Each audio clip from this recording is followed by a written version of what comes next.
again, working together is the key. Sharing information and communication is the key. This is what the government is doing. This is what the international community is doing.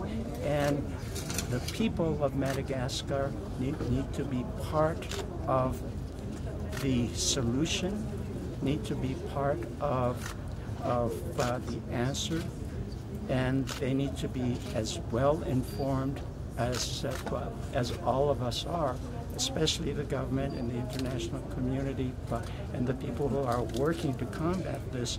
Let's be informed.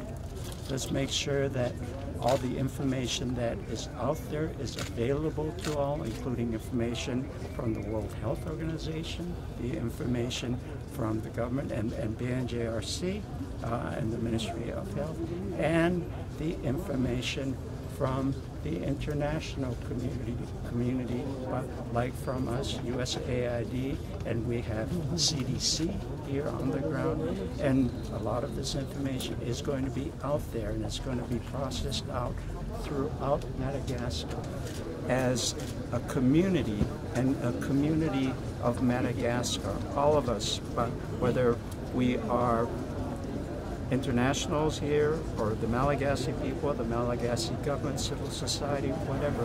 We all work together when there is an issue, when there is a problem. We have done the same thing, and we continue to do the same thing with the drought in the Grand Sud.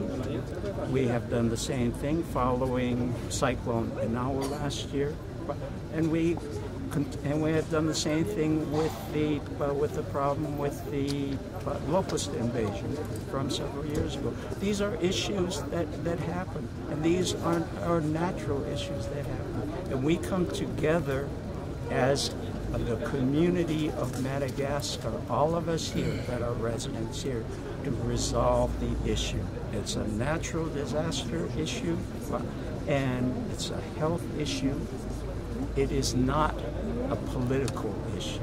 And let's make sure that we keep it out of the political realm and make sure that we do what is right for Madagascar and for all of the people, all the residents here in this great country.